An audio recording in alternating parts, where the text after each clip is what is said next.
Deus abençoe, pessoal.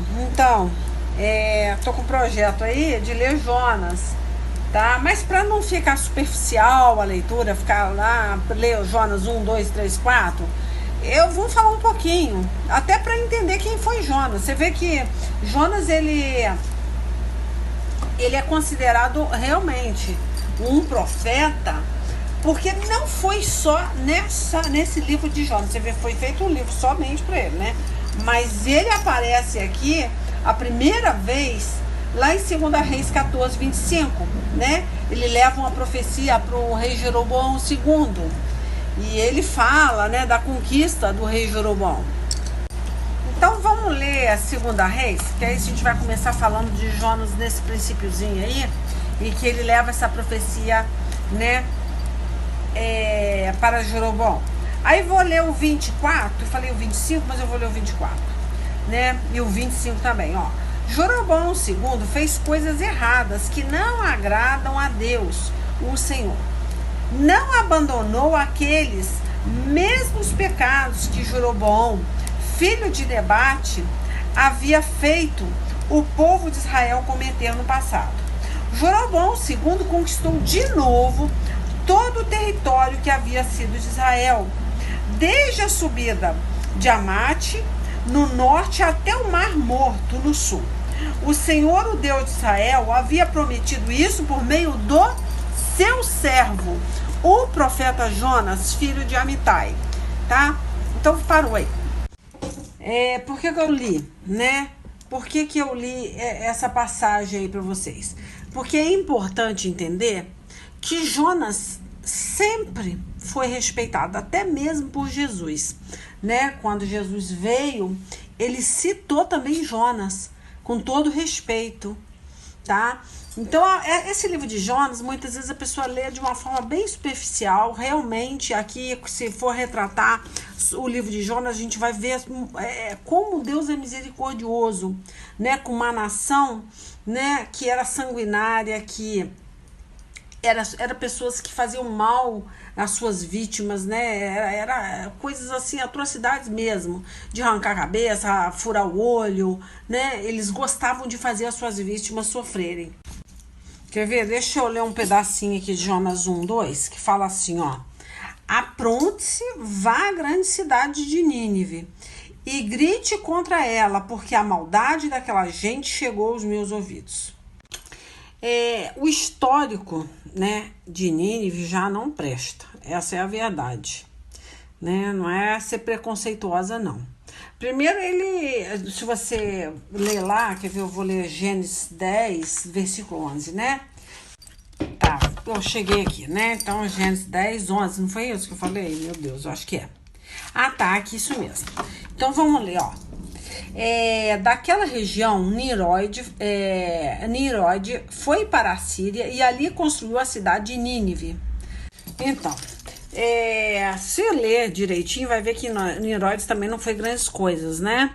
Apesar de ter sido bisneto de Noé. Mas a gente vai ver que ele seguiu um outro caminho. Enfim, já começa tudo errado, né? Desde a escolha do país, tá? Que até hoje a guerra, a atrocidade no país, no Iraque, né? Essa cidade foi constituída nesse país que já tem uma hereditariedade, infelizmente, não de bênção, mas sim de maldição, porque eles escolheram a maldição. Então, você vê como é que o diabo ele aprisiona uma pessoa, né? Dentro de um país ou dentro de uma cidade. Aí eu quero colocar essa reflexão de Nínive, né, dentro de uma família. Eu vou voltar a falar de uma família de bênção e uma família de maldição. Então, mas antes de falar sobre isso, é claro, né, nós precisamos ser de um país, sermos de uma cidade, sermos de uma linhagem. Tudo isso leva a você ter aquela personalidade, aquele jeito de ser, porque existe, né, terras de bênção, até o lugar onde você pisa a planta dos seus pés, Deus fala que vai ser abençoado. Mas, para isso, você precisa ser bênção. Você precisa escolher o abençoador. Então, muitas vezes, a pessoa ela resolve sair de uma cidade e ir para outra cidade sem sequer buscar saber se é a vontade do Senhor, né? Você vê que Abraão sai de uma cidade, vai para outra, mas Deus todo o tempo guiando, né? Falando que ele tinha que sair da terra dele, da parentela dele. Mas nós sabemos que existe demônios territoriais. Não tem esse negócio de que até bairros, até se você troca de bairro, existe um demônio territorial. Ali existe toda uma hierarquia, tá? E ali existe uma disputa, né? Muitas vezes você pensa assim, no meu bairro tinha muito assalto. Mas agora esse bairro que eu tô indo há muito estrupo. O outro... Existe demônios que atuam ou em cidades, ou em bairros, ou até, com certeza, em países. Tá? E cada um de uma forma. Então, a gente, para tomar uma decisão, até para sair de uma cidade para outra, de tomar essa decisão, tem que saber se realmente Deus está te convocando para ir para aquele lugar. Ou você tem que estar muito santo, né? E, claro, até você santo, você tem que saber se essa é a vontade de Deus, que você vai fazer aquela missão naquele país, vai para a África, vai para o Iraque, vai lá, sei lá para onde, para qualquer país, você tem que saber se Deus está te guardando, se Deus é contigo. Porque até Paulo, né? Paulo foi avisado para não botar os pés, né, num determinado lugar, porque Deus não ia guardar ele ali. Olha só que interessante, eu tenho até que achar essa partezinha, eu vou ler para vocês.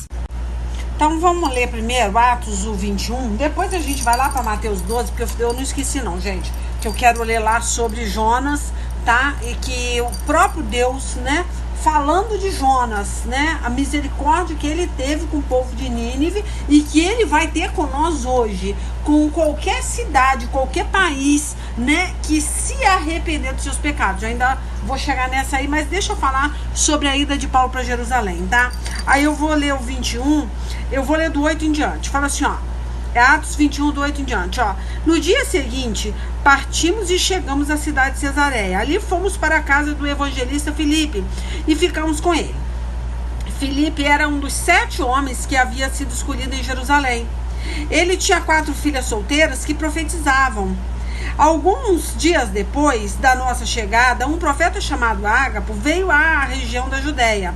Ele chegou perto de nós, pegou o cinto de Paulo, amarrou os próprios pés e as próprias mãos e disse, olha só, chega para perto de Paulo, pega o cinto de Paulo, amarra nos pés, amarra nas mãos. Olha o que esse homem de Deus fala para Paulo, ó. O Espírito Santo diz isso. Em Jerusalém, o dono desse cinto será amarrado, assim pelos judeus, e será entregue nas mãos dos não-judeus. Quando ouvimos isso, nós e os irmãos de Cesareia pedimos com insistência a Paulo que não fosse para Jerusalém. Mas ele respondeu, por que vocês choram assim e me deixam tão triste? Olha que Paulo teimoso, né? Fala assim, ó, eu estou pronto não somente para ser amarrado, mas até para morrer em Jerusalém pela causa do Senhor Jesus, né? E não conseguimos convencê-lo a não ir. Então desistimos e dissemos que seja feita a vontade do Senhor. Depois de passarmos alguns dias ali, juntamos as nossas coisas e fomos para Jerusalém. Alguns irmãos da cidade de Cesareia nos acompanharam e nos levaram à casa onde íamos ficar hospedados. O dono da casa era... Aí não importa, né, gente? Eu só quero passar para vocês o seguinte. Você tem uma decisão, você tem um livre-arbítrio, que não existe essa palavra na Bíblia, mas vamos usar ela aqui. Você tem um direito de decisão, um direito de escolha. Mas Deus, não era a vontade de Deus que Paulo fosse para Jerusalém, porque ele ia sofrer lá, mas ele simplesmente eu vou e pronto, né? Então tem muitas coisas que a gente acha que é o certo e Deus não quer isso pra gente, não quer esse sofrimento. Então é isso que eu tô te falando. Nós estamos falando de uma cidade, né, que há demônios territoriais, né? Tanto que essa cidade, mesmo Deus dando tanta oportunidade para Nínive, ela foi destruída. Entendeu? O fato de Deus abençoar naquele momento não quer dizer que ela vai permanecer abençoada, porque ali uma geração, né, rejeitou Jesus.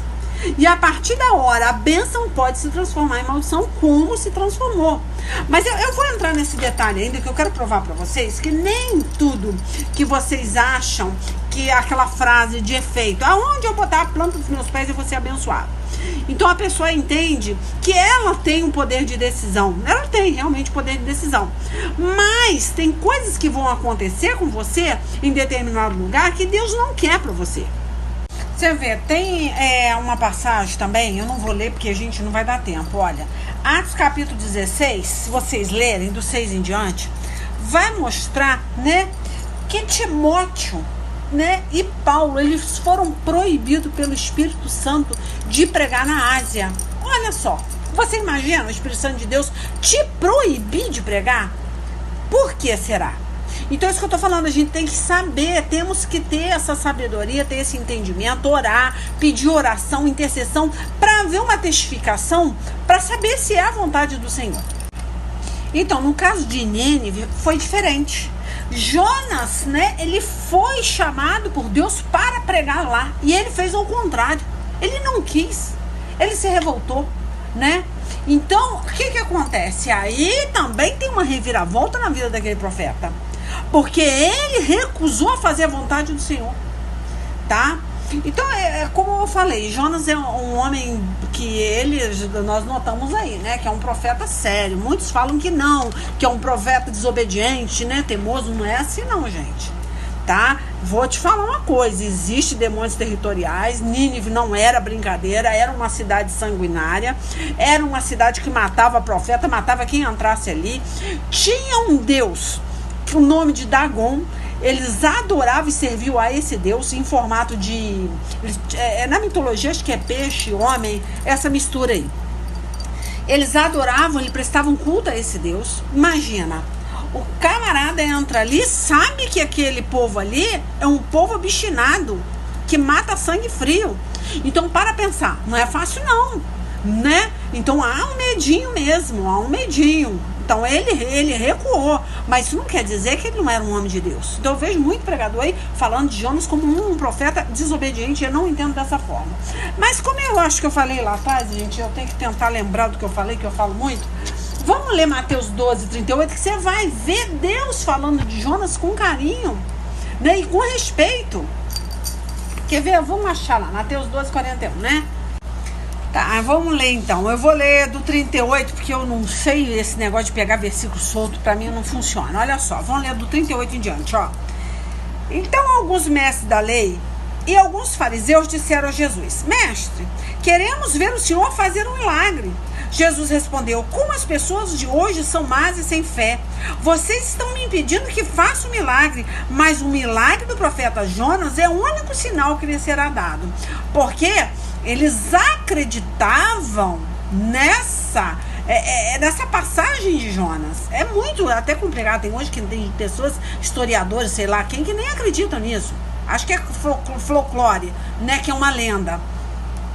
Aí fala aqui, ó, porque assim como Jonas ficou 3 dias e 3 noites dentro de um peixe, assim também o Filho do Homem ficará 3 dias e 3 noites no fundo da terra. Olha só, Jesus falando de Jonas, né? Aí fala: no dia do juízo, o povo de Nínive vai se levantar e acusar vocês, pois eles se arrependeram dos seus pecados quando ouviram a pregação de Jonas.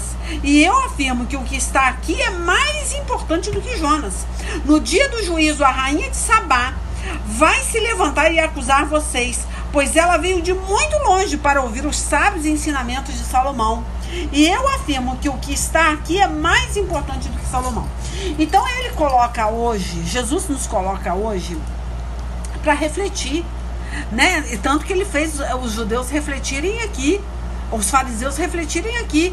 Ué, eles estavam acreditando na história de Jonas, que era um complicado, né? É só pela fé mesmo que você crê, mas não estavam crendo em Jesus. Tanto que ele falou: vocês acreditam que Jonas ficou 3 dias e 3 noites no peixe, mas a mim vocês não creem. Tanto que ele falou assim: o Filho do Homem ficará 3 dias e 3 noites no fundo da terra, né? Então ele fala que no dia do juízo, o que ele quer dizer para nós hoje? Você vai responder por não crer nesse Jesus, que ele ficou 3 dias e 3 noites, né? 3 dias e 3 noites no fundo da terra e ressuscitou. Então, é simples de entender, né? Você vê, eu falo assim, Lucas também tem essa passagem, depois se vocês quiserem ler lá, Lucas 11:30, fala assim: assim como o profeta Jonas foi um sinal para os moradores da cidade de Nínive, assim também o Filho do Homem será um sinal para a gente de hoje. Então, nós hoje, tá? Ele é um sinal. Então, eu tô falando aqui porque muitas pessoas entendem como lenda. É impossível um homem ficar 3 dias e 3 noites na barriga de um peixe. Olha, eu acho até interessante, eu falo mais, como os ninivitas adoravam o deus Dagon, né? Um ídolo, levantaram um ídolo para adorar com formato de peixe, né? Metade homem, metade peixe. Olha como é que Deus é inteligente. Para pensar. Jonas foi engolido por um peixe quando ele fugiu, não querendo pregar para a cidade de Nínive. Ele foi, né? Ele fugiu. Ele foi para a Espanha, ele entrou nessa embarcação lá ele levou muita maldição para dentro dessa embarcação, tanto que jogaram ele no mar e aí ele foi engolido por um peixe. Eu não sei se vai dar tempo, eu vou tentar depois ver se eu finalizo com a leitura, tá? Mas eu quero só explicar para vocês essa situação. Então, olha como é que Deus é. Para pensar, Deus queria Jonas pregando em Nínive. Deus criou toda uma situação, eu entendo. Deus permitiu toda aquela situação para Jonas chegar sendo vomitado por um peixe. Porque, obviamente, se os ninivitas adoravam o deus peixe, né, que seria o Dagon, que eu falei, né, que na mitologia ele era parte humano e parte peixe.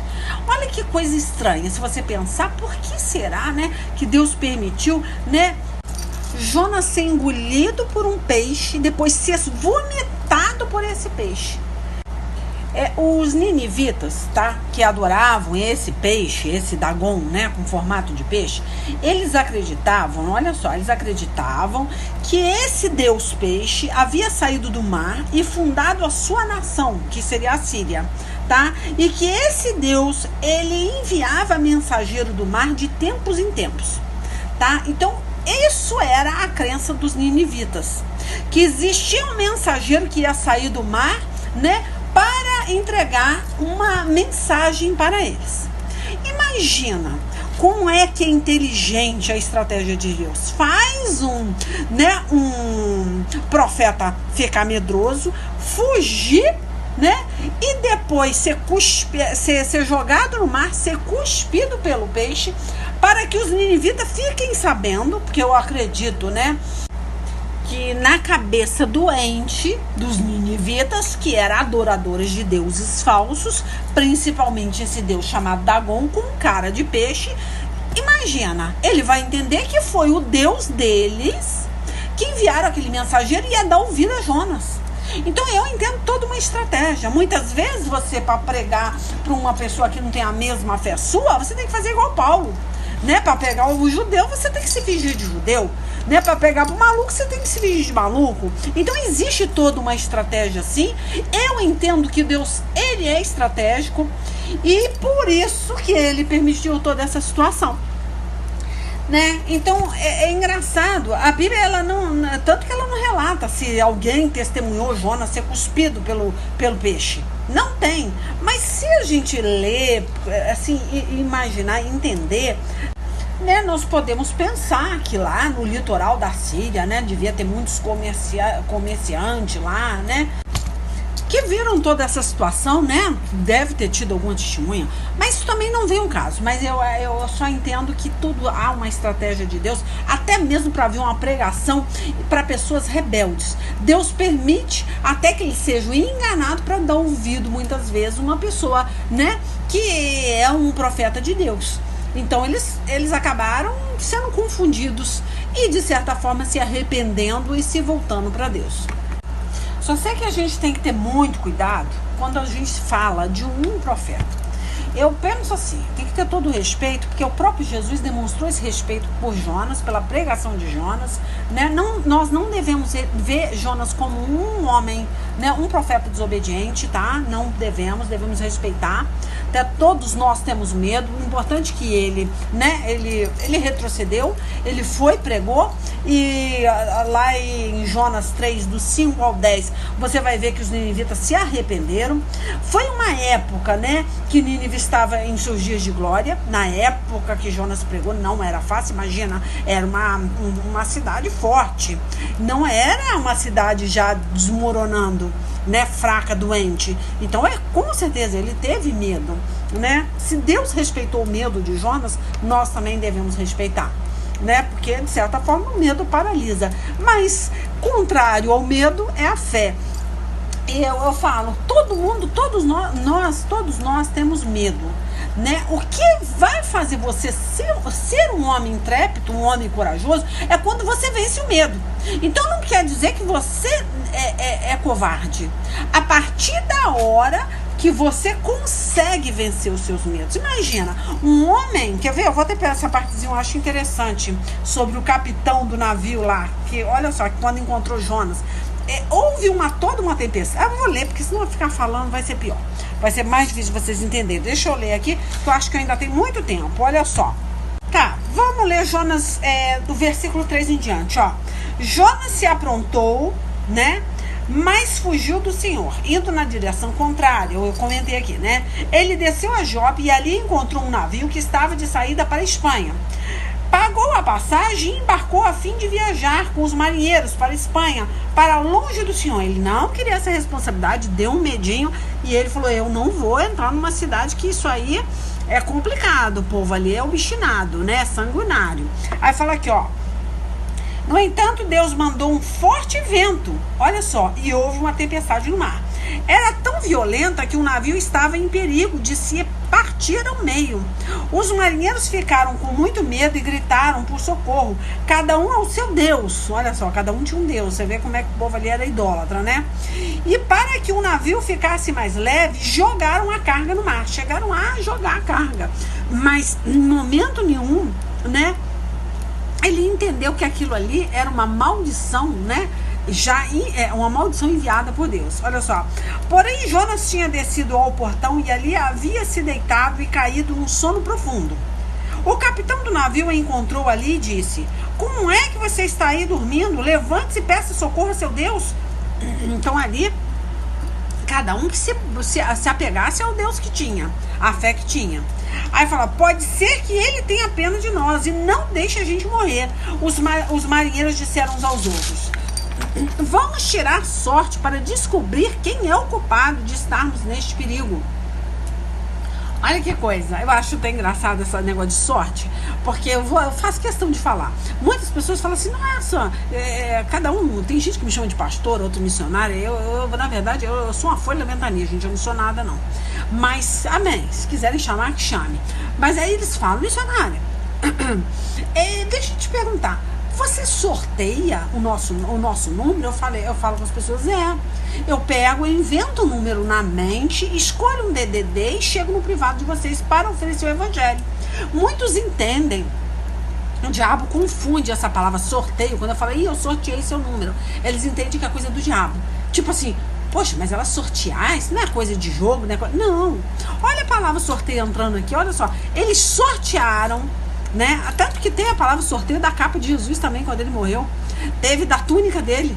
Os soldados romanos fizeram sorteio da túnica de Jesus para quem ficava com ela. Em várias partes da Bíblia você vai ver esse nome sorteio, e não é dessa forma que vocês imaginam. Então Deus usa assim. Olha só, vamos tirar a sorte para descobrir quem é o culpado de estarmos neste perigo. Então tirou a sorte, olha só. Eles fizeram isso e o nome de Jonas foi sorteado. Então lhe perguntaram, agora diga, quem é o culpado de tudo isso? O que você está fazendo aqui? De onde você vem? De que país você é? E qual é o seu povo? Olha o povo entrando aqui, isso era muito importante. De onde você é? Que Deus você adora, né? Quem você obedece? Olha só, eu sou hebreu, respondeu Jonas, e adoro o Senhor, o Deus do céu que fez o mar e a terra. Olha que testemunho maravilhoso de Jonas. Ele falando que ele adora Olha só, adora o Senhor, o Deus do céu, que fez o mar e a terra. Em seguida, Jonas contou que estava fugindo de Deus, o Senhor. Aí os marinheiros ficaram mais apavorados ainda e disseram: veja só o que você fez. A tempestade piorava cada vez mais, de modo que os marinheiros perguntaram a Jonas: o que devemos fazer com você para que o mar se acalme? Olha, Jonas, aí entra aquele negócio. Você falaria o que eles deveriam fazer com você? Né, para você chamar Jonas de um homem, né? Ele desobedeceu, sim, mas para pensar, qual é o comportamento aqui? O medo que ele poderia ter de ser jogado no mar numa tempestade. Imagina a situação daquela pessoa. Ele chega para os marinheiros e fala: veja só o que você fez. Os marinheiros falaram para ele: veja só o que você fez. A tempestade piorava cada vez mais, de modo que os marinheiros perguntaram a Jonas: que devemos fazer com você para que o mar se acalme? Você responderia? Essa é a pergunta que eu estou fazendo. Você responderia? Olha só, Jonas respondeu: vocês me peguem e joguem no mar, que ele ficará calmo, né? Então, na mesma hora, ó: pois eu sei que foi por minha culpa que essa terrível tempestade caiu sobre vocês. Em vez de fazerem isso, os marinheiros começaram a remar com toda a força, tentando levar o navio para a praia. Porém, não conseguiam nada, porque a tempestade piorava ainda mais. Olha que coração generoso, bom, né? Ele não queria prejudicar aquele homem, jogar aquele homem no mar, numa tempestade. Olha só.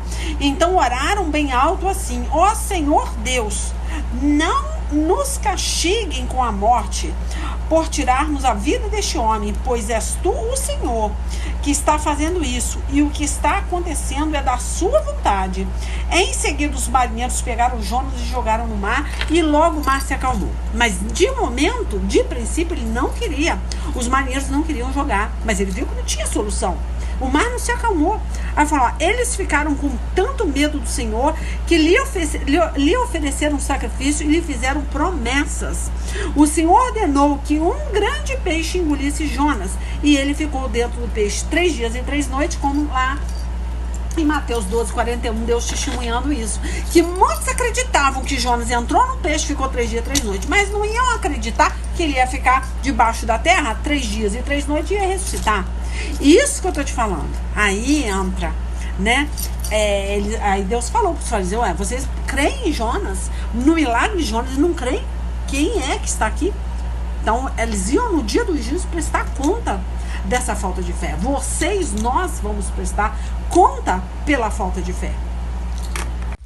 Então, voltando naquela partezinha que eu falei para vocês aqui, que eu tô falando, né? Será aonde Deus te quer, né? Você está correndo de Deus? Ou você está indo para um lugar contrário à vontade de Deus? Você está indo para um lado inverso que Deus quer você? Ou indo para uma cidade, ou indo para um país, ou mudando de casa, não sei, né? É isso que nós temos que pensar.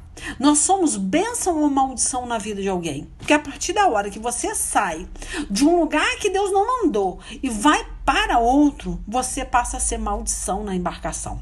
Você traz maldição para a sua família. Você passa a ter uma família de maldição. Então, eu quero voltar para a maldição. Porque Jonas, ele retrocedeu, né? Deus até entendo, né? Como Deus fez endurecer o coração de Faraó. Deus faz o que ele quer, né? Ele pode ter feito, né? Permitido que Jonas fugisse para criar toda essa situação, para ser engolido por esse peixe, para depois ser vomitado, né? Perto de Nínive lá, e para que os ninivitas entendessem que foi o Deus deles que levaram esse mensageiro para a cidade. Porque, de certa forma, foi um peixe que vomitou. E eles criam nisso, imagina. Então, eu entendo, eu acredito em tudo isso. Acho que Deus tem estratégia assim.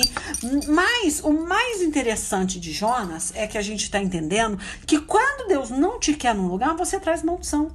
Você traz maldição. Ou para aquela casa, ou para aquele bairro, ou para aquela vizinhança.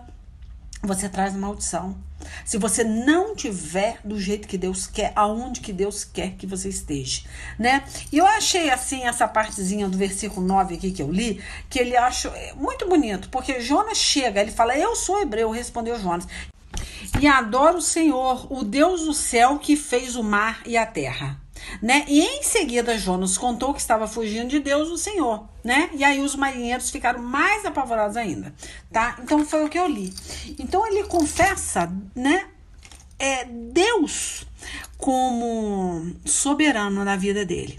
Ele poderia não ter confessado. Muitos de nós, né, em situações assim adversas, situações assim arriscadas, muitas vezes não tem coragem de confessar sua fé, né? Eles não têm coragem. Você vê que os marinheiros adoravam outros deuses, né? Tinha muitos deuses para adorar. E eles, de certa forma, chegou a prometer, a fazer promessa, a oferecer sacrifício e a fazer promessas a Deus. Quer ver? Vamos ler Apocalipse 14:7, que aí eu dou um break aqui só para ler, porque eu lembrei disso aqui. Olha só que legal. Ó, temei a Deus, dai-lhe glória, porque é chegada a hora do seu juízo. Adorai aquele que fez o céu e a terra e o mar e as fontes das águas. Então ele testemunhou esse Deus. De Apocalipse 14:7. Será que nós temos assim, essa intrepidez? Muitas vezes, né, vamos entender que se arruma um bom salário, né? E o seu chefe lá, né, é uma pessoa que odeia crente, detesta ouvir falar em cristão, né?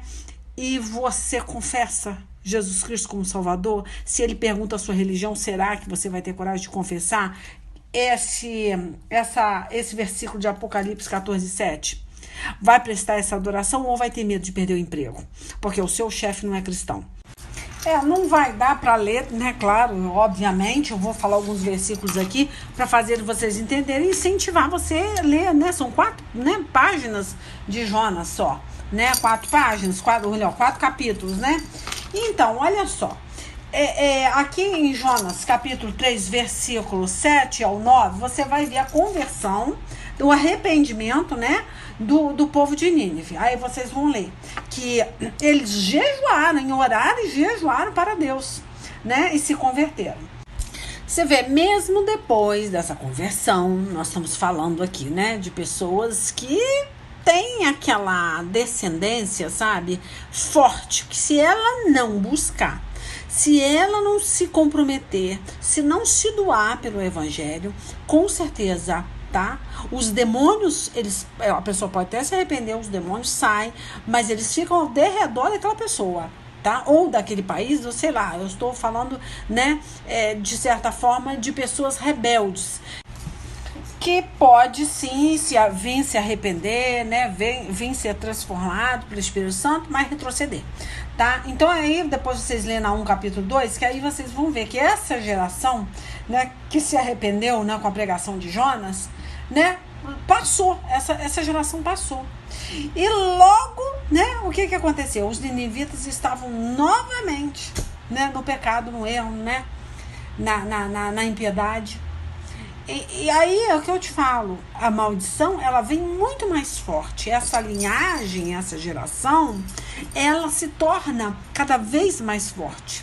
Fica muito mais difícil essa pessoa depois se arrepender. Aí a pessoa fala assim, porque ela teve várias oportunidades, né? Várias oportunidades de conhecer a Deus, de ser transformada, e ela vai retrocedendo. Ela vai, ela volta, ela vai, e aquilo ali traz uma maldição muito grande para aquela geração, né?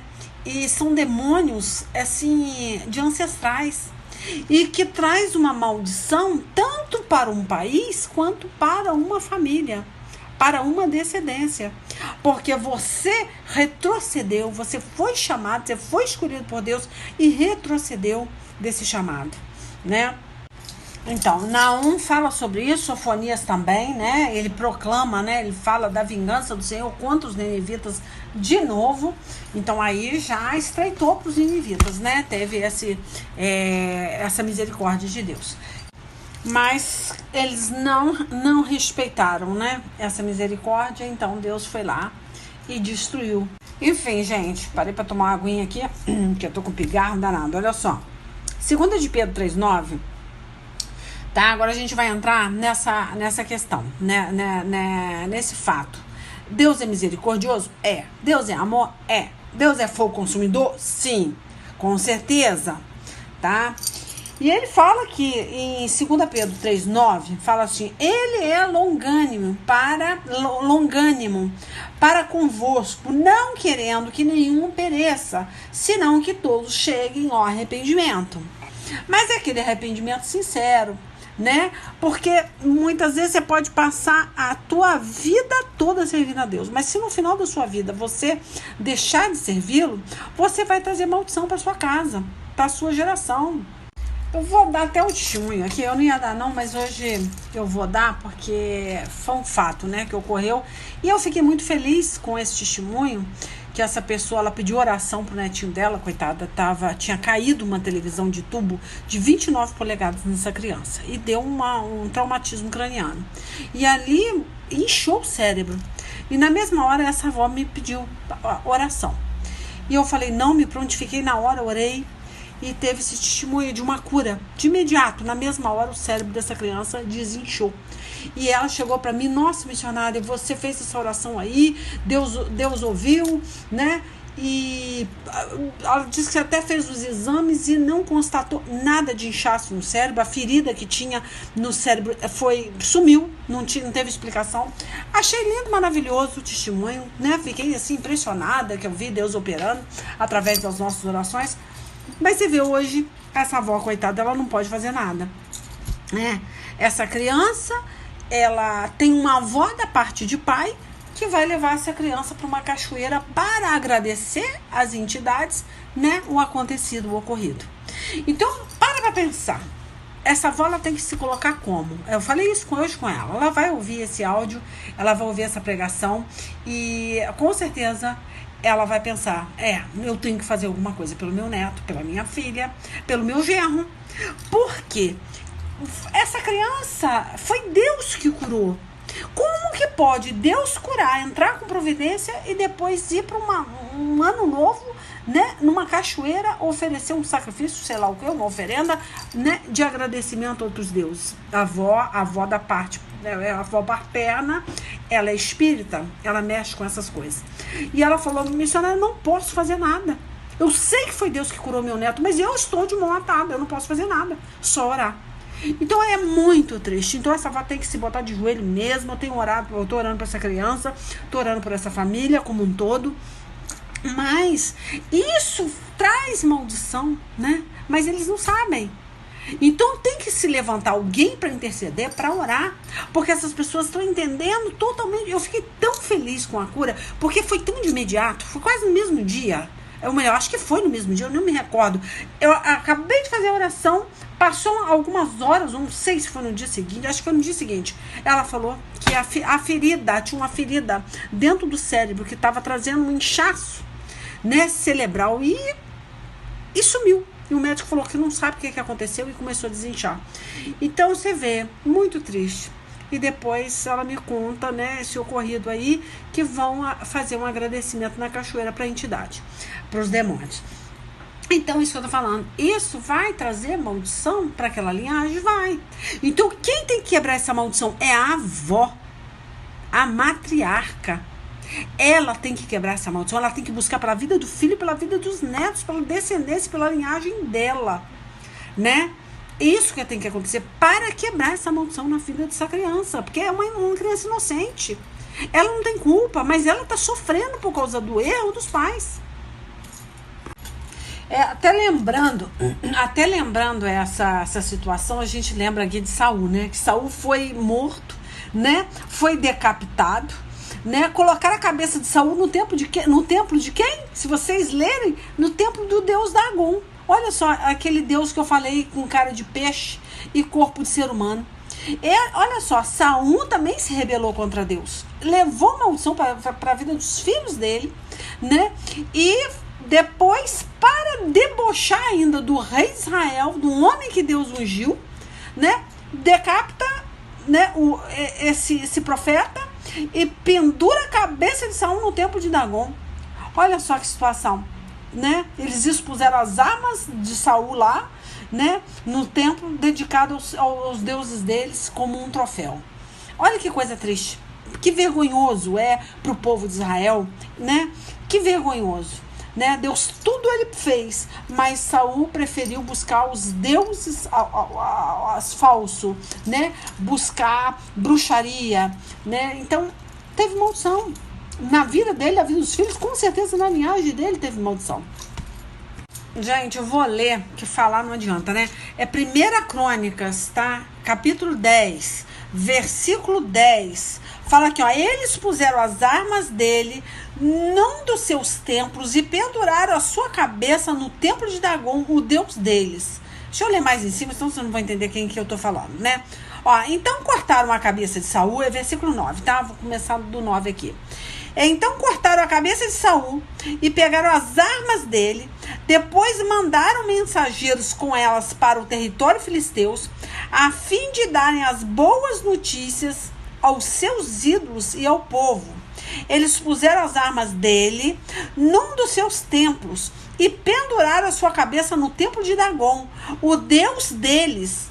Quando o povo da cidade de Jabes e de Gileade soube do que os filisteus haviam feito com Saul, os seus moradores mais corajosos pegaram os corpos de Saul e eita, tô cansada, gente, peraí.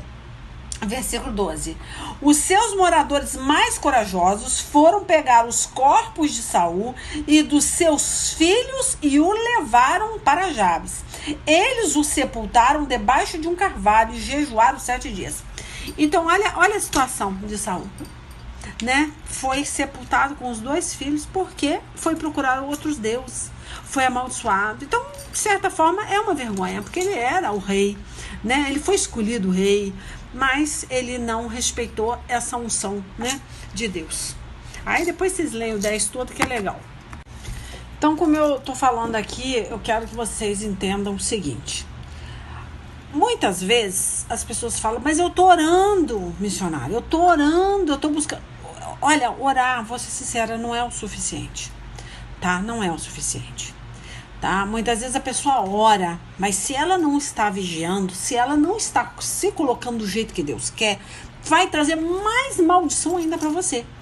Porque, vamos entender, eu tô orando, e daí? Você está orando, você acha que a sua oração, se você estiver em pecado, ela vai subir até Deus? Não, não vai. O céu vai estar de bronze para você. Deus não vai ouvir a oração de pecador. A não ser que esse pecador esteja fazendo uma oração de arrependimento e retroceda desse pecado. Que foi o caso de Nínive. Eles retrocederam, mas depois eles voltaram, eles deixaram. Essa geração passou, veio outra geração que com certeza não foi educada, né?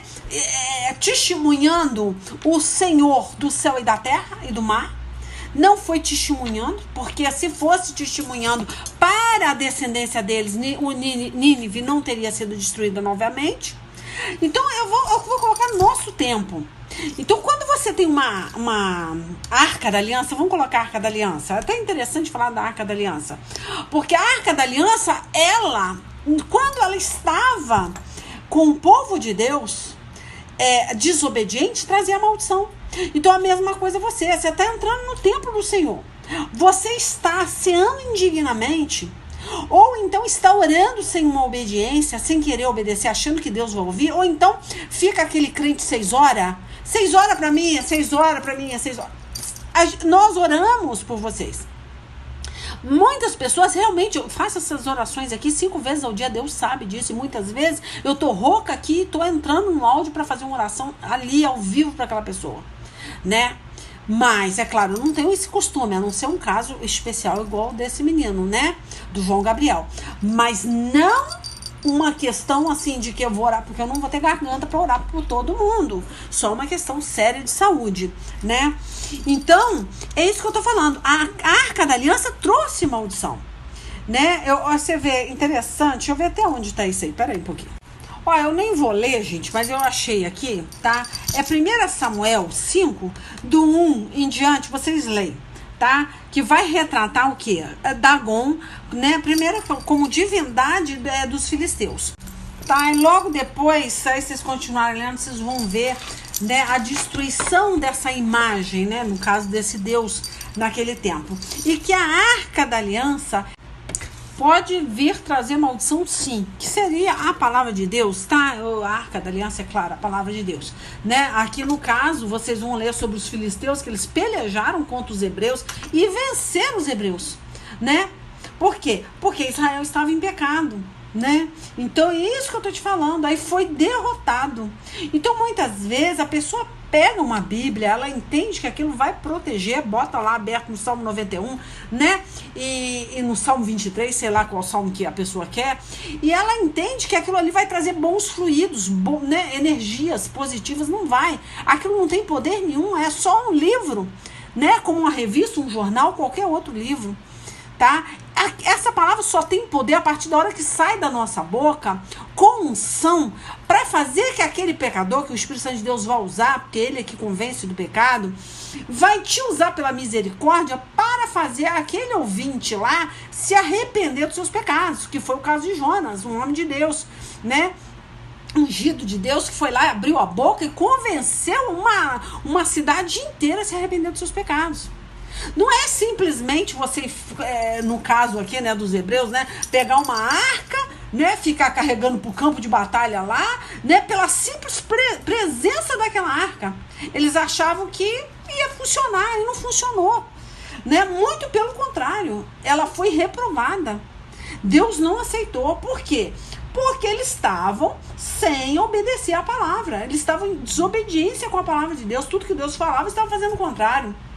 Então é necessário na vida, nossa vida, que haja obediência. Você quer ler uma Bíblia? Você quer ouvir uma pregação? Glória a Deus. Mas escolha obedecer o que está sendo falado ali. Não adianta ouvir para se encher de conhecimento. Isso não vai salvar a tua vida. Deus fala que muitos perecem por falta de entendimento. Conhecimento não. Conhecimento você pode conhecer Bíblia muito mais do que eu. Eu não conheço Bíblia. Eu vou ser sincera, eu tenho dificuldade muitas vezes até achar algum livro na Bíblia. Porque eu não tenho costume. Engraçado, eu abro Bíblia toda hora, mas eu não tenho costume de ficar memorizando. E Samuel fica pra cá, não sei o que fica pra lá. Não, eu não tenho. Até brinco. Gente, eu sou ruim de Bíblia demais. Mas o que vai fazer valer a palavra que você está falando é a sua unção. É a vida no altar, né? Aí você pode ter certeza que a sua oração vai subir.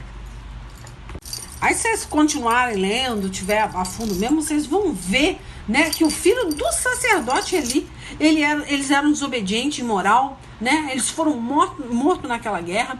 O pai também foi destruído lá, né? Morreu também. Olha só a maldição na família. Isso não mudou. Isso não muda. Você traz maldição para sua geração, para sua linhagem. É você que tem que botar a sua vida no altar. Não é a sua filha, não é o seu neto. Não é. É você. Primeiramente começa por você. Aí se você não se colocar do jeito que Deus quer, é isso que eu estou te falando. Deus, ele tira você de ação. Tira você de cena. Porque você só está trazendo maldição para a família. Então não tem por que ficar sugando a energia da família. Então nós, né, matriarcas, né, temos que se colocar do jeito que Deus quer para orar, interceder pela nossa linhagem, pela nossa geração. Se não está dando fruto, vai ser cortado e lançado no fogo, porque não tem como, né? Não tem como continuar. Tá? Então é muito importante isso, porque isso impede muitas vezes um filho de se converter, um neto de se colocar do jeito que Deus quer. Isso impede, até venha se colocar, mas muitas vezes não alcança a bênção que tem que alcançar, porque tem um avô, uma avó, né, desobediente. Então isso é muito importante vocês pensarem. Muitos não entendem e não creem no que eu tô falando, tá? Muitos entendem, não é bem assim. Sempre vai ter como é que se diz? Um respingo, tá, em você. Sempre vai ter. Então, eu vou fazer o seguinte, vamos ler mais um pouquinho, que ainda dá tempo, eu vi o meu tempo aqui, não chegou a 1 hora. Vamos ler Jonas, capítulo 3, mais um pouquinho aí, que a gente tá falando de maldição, de retroceder, né, de se prontificar a fazer a vontade de Deus. Vamos lá, vamos ler um pouquinho então. Jonas 3, né? Ó, pela segunda vez, o Senhor Deus disse a Jonas. Não, eu quero frisar o 2, que não vai dar tempo para ler, que Jonas, depois que ele é engolido pelo peixe, pelo grande peixe, né? Ele faz uma oração dentro do peixe. Ele começa a orar ao Senhor. é a situação que eu sempre digo. A pessoa, quando o negócio começa a estreitar, aí ela começa a orar, a interceder pela família, né? Ela começa a buscar, né? Agora vamos lá pro 3, que vocês vão entender. Aí depois vocês leem o 2, né? Que ele grita, pede socorro, né? E aí Deus ouve a voz de Jonas, dá mais uma oportunidade para ele, né? Faz ele entender que Deus precisava dessa misericórdia na cidade de Nínive. Ele precisava dar mais uma chance para essa cidade, coisa que Jonas não compreendia, mas depois ele entendeu, né? Que Deus, ele é misericordioso, sim. As pessoas pregam muito a misericórdia de Deus nesses capítulos de Jonas, e eles esquecem que Deus é misericordioso, ele dá oportunidade, né? Mas só que a partir da hora que ele te deu essa segunda chance, você com certeza pode ser consumido por Deus, porque ele também é fogo consumidor, e você pode ser consumido por realmente ter uma vida contrária à vontade de Deus. Então essa cidade, ela teve uma oportunidade, como eu falei aí, ela voltou para o pecado. A próxima geração, né, a vindoura geração, não ficou na presença de Deus e foi amaldiçoada, e toda a cidade foi destruída. Então houve sim uma misericórdia, que as pessoas batem muito nessa tecla, a misericórdia de Deus, mas esquece também da ira de Deus sobre Nínive, que não teve a segunda chance. Bom, melhor, teve a primeira, né? E a segunda não teve. Jonas aqui, no caso, ele teve uma segunda chance de se redimir, de ter misericórdia desse povo, porque Jonas não confiou que Deus saberia fazer esse trabalho muito bem, que obviamente ninguém brinca com Deus, né? A própria palavra fala que de Deus não se zomba. Então Jonas tinha que ter confiado nisso, né, que Deus saberia fazer esse trabalho muito bem, que ia dar uma oportunidade sim, mas se essas pessoas não acatassem essa verdade, esse ensinamento, seria destruído, seria dizimado, como foi. Então era nisso que Jonas devia ter confiado. Infelizmente ele não confiou. Tá bom, gente, tive até que dar uma cortada aí, porque senão eu vou ficar toda a vida aqui, eu começo a falar em cima, e eu me prontifiquei a ler Jonas 3, eu quero ler um pedaço, nem que seja alguns versículos soltos aqui. Mas vamos começar do princípio. Tá, Jonas 3, né? Então vamos lá, ó. Aí pela segunda vez, o Senhor Deus disse a Jonas. Segunda vez, né? Apronte-se, vá à grande cidade de Nínive e anuncia ao povo de lá a mensagem que eu vou dar a você. Jonas se aprontou e foi a Nínive, como o Senhor Deus havia ordenado. Nínive era tão grande que uma pessoa levava 3 dias para atravessar a pé. Jonas entrou na cidade e andou um dia inteiro, e então começou a anunciar. Dentro de 40 dias, Nínive será destruída. Olha que forte, né? E as pessoas, olha a situação. Imagina você anunciar uma destruição a uma cidade, né? Dentro de 40 dias, Nínive será destruída. Então os moradores de Nínive creram em Deus e resolveram que cada um devia jejuar, e todos, desde os mais importantes até os mais humildes, vestiram roupas feitas de pano grosseiro, a fim de mostrar que estavam arrependidos, né? No caso do seu pecado, tá? Interessante, eu quero parar, vamos lá em Êxodo 32, tá? Do versículo 9 em diante. Vamos lá rapidinho, porque ó, é muito interessante falar sobre isso aqui, né? Porque você vê que Nínive, a cidade de Nínive, eles fizeram, né, até uma consagração, né, para se limpar dos seus pecados. Onde que eu tô, gente? O quê? Falei, eu esqueço. 9:14, tá? 32, né? 9:14. Olha só, vamos ler lá pra gente entender a misericórdia de Deus. Eu conheço esse povo e sei que é muito teimoso.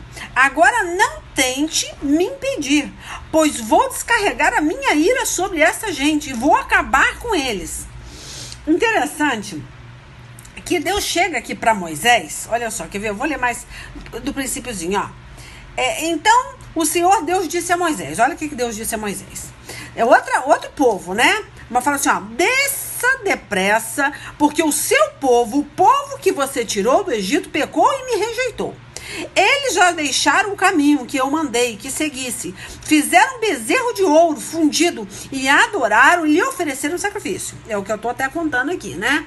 Então, toda a pregação fala sobre o quê? Sobre a vida de Saul, né? Que buscou outros deuses, foi buscar bruxaria, feitiçaria, né? Infelizmente, né, esse testemunho que eu contei durante a pregação, são situações que vão trazer maldição. Mas olha, vamos voltar aqui para os versículos, senão a gente vai fugir, ó. Aí fala aqui, né? Estão dizendo que estes são os deuses deles, os deuses que o tiraram do Egito. Olha só, Deus escutando um negócio desse, hein? Exatamente o que eu falei, né? Eu fiz a oração com fé, clamando ali pela justiça da vida daquela criança, né? Para Deus livrar aquela criança da morte. E passa um tempo, um dia, né? No outro dia, a pessoa, você vê, chega para mim e fala: olha, missionária, aconteceu isso, e vai prestar adoração, agradecimento a outros deuses. Aonde que essa descendência não vai ter maldição? Não vai carregar? Não vai ser punida, né? Por essa feitiçaria? Então é isso que eu tô te falando. Deus curou, mas eles vão prestar homenagem a outros deuses. Deus tirou do Egito, igual tá aqui em Êxodo 32, do 9 em diante. Deus que tirou do Egito, eles estão adorando outros deuses e falando que aqueles deuses tiraram ele do Egito, prestando adoração àquilo ali. Isso não tem como você não ser amaldiçoado. Deus é misericordioso, sim. Deus teve misericórdia daquela criança, sim. Eu creio que Deus recebeu a minha oração, eu creio. Mas eu creio também que Deus pode mudar de ideia. Ele pode mudar de ideia tanto para amaldiçoar, quanto para não amaldiçoar, quanto para voltar atrás. Então Deus, ele é um Deus que muda de ideia. Isso que as pessoas não entendem. Elas pregam um Deus misericordioso e ponto. Não é assim. Deus vai ter uma misericórdia, mas a partir da hora que ele vê que aquilo ali não adiantou, que a misericórdia dele não foi respeitada, com certeza vai ter maldição. Tá, vamos continuar aqui, ó. Ele continua no versículo 9, ó. Eu conheço esse povo e sei que é muito teimoso. Agora não tente me impedir. Ele estava falando com Moisés, hein? Pois vou descarregar a minha ira sobre esta gente e vou acabar com eles. Olha que situação. Um profeta, um homem de Deus, Moisés, clamando por aquela família, igual eu estou fazendo por essa família aí, né? Porque eu sei que a ira de Deus vai cair sobre essas pessoas que estão fazendo isso, que estão adorando e agradecendo um Deus que não fez o céu, nem a terra, nem o mar. Imagina, você acha que Deus vai deixar quieto? Não vai se irar contra essa família? Olha só. Aí fala assim, ó, agora não tente me pedir. Vou botar até o nome de Moisés. Não tente me pedir, Moisés, pois vou descarregar a minha ira sobre essa gente e vou acabar com eles. Depois farei de você e dos seus descendentes uma grande nação. Olha que interessante. Moisés, ele promete o quê? Uma descendência abençoada, uma grande nação. Ó. E olha o que ele quer dizer com isso, quando ele fala, eu vou abençoar a sua descendência e a sua geração, mas essa não vai ser abençoada. Olha só, ele continua aqui, ó. Porém, Moisés fez um pedido ao Senhor, seu Deus. Ele disse, ó Senhor, por que ficaste assim tão irado com o teu povo que tiraste do Egito, com grande poder e força? Moisés falando, né, questionando a Deus e tentando impedir essa ira. Aí fala, por que deixar que os egípcios venham a dizer que tiraste o teu povo do Egito para matá-lo nos montes e destruí-lo completamente? Então ele estava tentando seduzir a Deus com isso. Falando, olha, mas olha, o povo do Egito vai falar aí, ó, viu? Você tirou do Egito, que estava comendo, bebendo, se fartando lá, de certa forma, eles estavam sendo enganados pelo diabo, e vai colocar no deserto e vai morrer no deserto, o pessoal vai falar, é o Deus deles, ó, olha o que fizeram com ele. Olha o poder de convencimento de um profeta, de um homem de Deus. Quando ele tem uma intimidade, quando ele é amigo de Deus, como flui essa conversa? Olha só. Aí ele vem aqui, ó. Não fiques assim irado, muda de ideia e não faças cair sobre o teu povo essa desgraça, pedindo para Deus mudar de ideia. Lembra dos teus servos Abraão, Isaque e Jacó. Lembra do juramento que fizeste de lhes dar tantos descendentes quanto a estrela do céu. Quantas estrelas há no céu? Lembra também que prometeste que darias aos seus descendentes toda aquela terra para ser propriedade deles para sempre? Aí começou a lembrar, né? A suscitar lá o que Deus tinha prometido. Aí fala, então o Senhor Deus mudou de ideia e não fez cair sobre o seu povo a desgraça que havia prometido. Então, o que tem que acontecer no caso dessa avó, né, materna, que chega pra mim e fala, não, senhora, eu não sei, mas agora tá na mão de Deus, eu não posso fazer mais nada. Como não? Ela viu o poder de Deus. Ela viu a Deus livrar aquela criança da morte.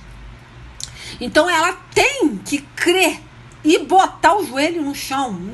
Muitas vezes não é literalmente, gente, o joelho no chão quando eu falo, né?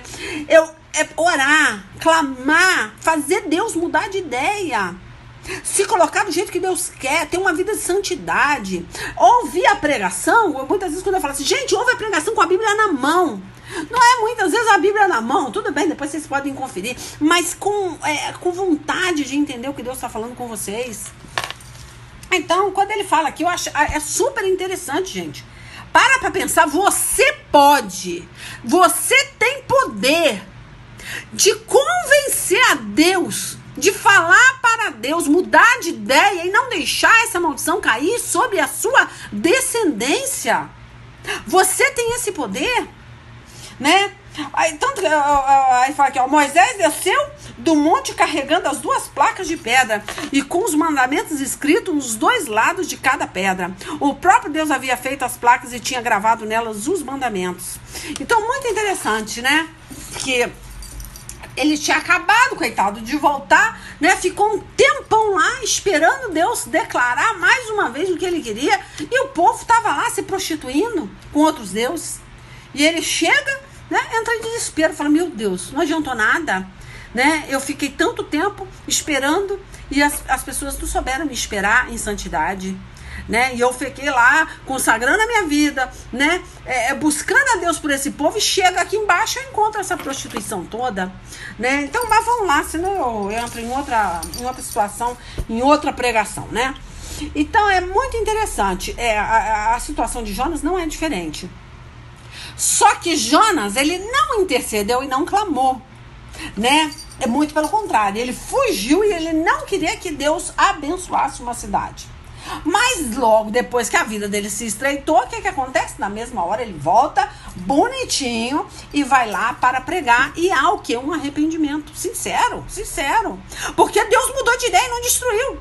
Tanto que o anúncio era, eu vou destruir em 40 dias essa cidade. Anuncie isso, né? Se Jonas não fosse, de certa forma, um profeta disfarçado, eles de repente nem ouviriam isso. E eles começaram a consagrar a sua vida, a jejuar, para receber o perdão de Deus. Olha que forte. Deus também mudou de ideia, não destruiu Nínive.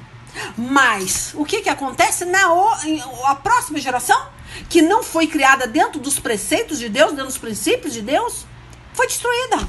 Então não quer dizer que se você é um homem, uma mulher de Deus hoje, a sua descendência, o seu neto, o seu bisneto vai ser, não. Então vamos buscar pela descendência, vamos criar os nossos filhos, nossos netos, bisnetos na presença do Senhor. E para isso vocês têm que criar os filhos de vocês, né? Ouvindo a palavra de Deus, as leis. Eu vou ler Mateus 24:14, que é importante também, porque Deus, ele em momento nenhum, tá? Em momento nenhum ele veio para fazer acepção de pessoas ou de raça, tá? De nacionalidade, de forma nenhuma, tá? Desse Deus é Deus, ele veio para todos, mas muitos não vão aceitar, tá? E essa passagem aqui, eu vou ler aqui mesmo, no meu rascunho aqui, que eu escrevi, eu achei que é importante ler para vocês, ó. E a boa notícia sobre o reino será anunciada no mundo inteiro, como testemunho para toda a humanidade, então virá o fim, tá? Deus deixa bem claro, tá? Que a pregação dele é muito mais importante do que de Jonas, muito mais importante do que a sabedoria de Salomão, e ele vai pregar no mundo inteiro. Quer dizer, ele vai ter misericórdia e compaixão, tá? Do mundo. Mas logo depois virá o fim. Então Deus não é preconceituoso, claro, a gente sabe disso. Não faz acepção de raça, de pessoas, de nada, tá? Não importa. O homem faz. O homem faz. Tanto que Pedro, lá em Atos capítulo 18, quer ver? Eu vou achar aqui, ó, a falar sobre essa rapidinho, ver se vocês conseguem pegar aqui. Cadê o 8, ó? Cornélio contou a eles tudo o que havia acontecido e mandou que fosse a Jope. No dia seguinte, ao meio-dia, Pedro subiu ao terraço para orar. Enquanto isso, o homem vinha pelo caminho, já perto de Jope. Pedro ficou com fome e quis comer alguma coisa. Enquanto o almoço estava sendo feito, ele teve uma visão. Viu o céu aberto e uma coisa parecida com um grande lençol, amarrado pelas 4 pontas, descia até o chão. Dentro daquilo havia todos os tipos de animais de 4 patas, de animais que se arrastam pelo chão e aves. Então Pedro ouviu uma voz que dizia: Pedro, levante-se, mate e coma. Pedro respondeu: de jeito nenhum, Senhor. Eu nunca comi nenhuma coisa que a lei considera suja ou impura. A voz falou de novo com ele: não chame de impuro aquilo que Deus purificou. Isso aconteceu 3 vezes. Em seguida, as coisas que pareciam um lençol foi levada de volta para o céu. Pedro começou a perguntar a si mesmo o que aquela visão queria dizer. E naquele momento, os homens de que Cornélio havia mandado já tinham se informado sobre onde ficava a casa de Simão. E estavam na porta. Eles chamaram alguém da casa e perguntaram: por acaso um homem chamado Simão Pedro está hospedado aqui? Pedro ainda estava pensando na visão quando o Espírito Santo disse: escute, estão aí 3 homens procurando você. Agora apronte-se, desça e vá com eles. Vá tranquilo, porque fui eu quem mandei que eles viessem aqui. Então Pedro desceu e disse aos homens: eu sou a pessoa que vocês estão procurando. Por que vieram aqui? Eles responderam: nós fomos mandados pelo comandante Cornélio. Ele é um homem bom, teme a Deus e é muito respeitado por todos os judeus. Um anjo de Deus mandou que ele pedisse a você que fosse até a casa dele para que ele ouvisse o que você vai dizer. Então Pedro convidou os homens para entrarem e os hospedou ali naquela casa, naquela noite. No dia seguinte, Pedro se aprontou e foi com eles. E alguns irmãos que moravam em Jope também foram. No outro dia chegaram à cidade de Cesareia. Cornélio e os parentes e amigos mais íntimos que ele tinha convidado já estavam esperando Pedro. Quando Pedro ia entrando, Cornélio veio ao seu encontro, ajoelhou-se e curvou a cabeça diante dele. Mas Pedro fez com que ele se levantasse e disse: fique de pé, pois eu sou apenas um homem como você. Enquanto conversava com Cornélio, Pedro entrou na casa e encontrou muita gente reunida ali. Então disse a todos: vocês sabem muito bem que a religião dos judeus não permite que eles façam amizade com os não-judeus e entrem na casa deles. Olha o que Pedro falou. Tipo assim: olha, você sabe muito bem que não é permitido. Olha só, mas Deus me mostrou que eu não devo chamar ninguém de impuro ou de sujo. Porque ele teve aquela visão no céu. E Pedro teve a visão que ele estava recusando, falando: não, eu não posso comer nada impuro. Então quer dizer que ele estava chamando essas pessoas de impura. Aí vem aqui, ó: por isso, quando vocês me chamaram, eu vim de boa vontade. Por quê? Porque ele já tinha levado, né, uma estreitada lá atrás.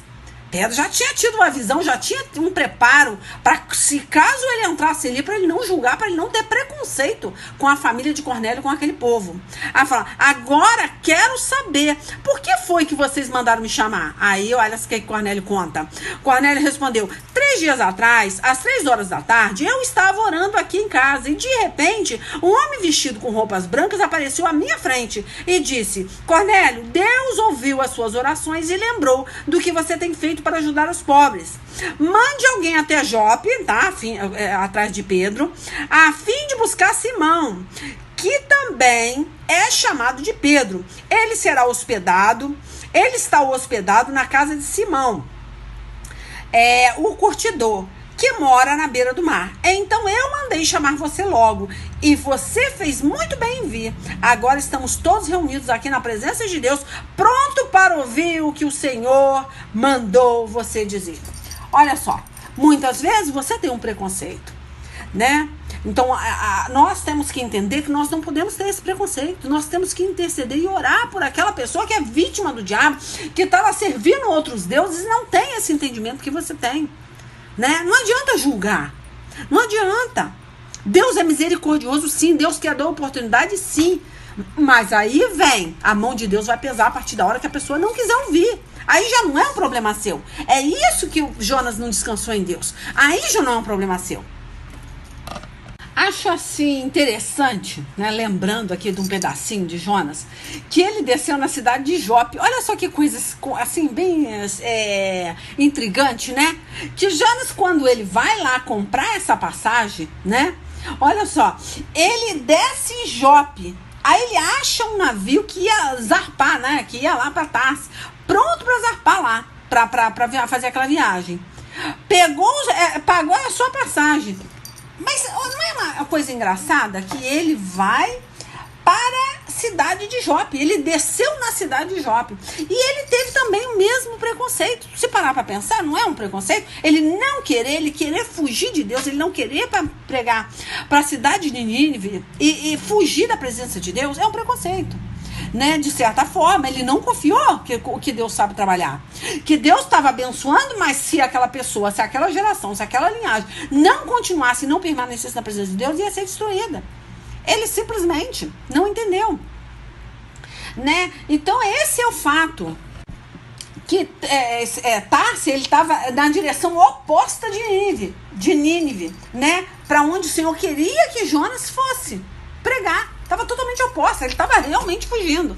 Então eu falo para você, nós não estamos aqui para apedrejar e nem para taxar de forma nenhuma. Nós temos que ter um respeito tremendo por esse homem de Deus. Mas nós também hoje podemos ter o mesmo preconceito que Jonas teve, por não querer orar e interceder.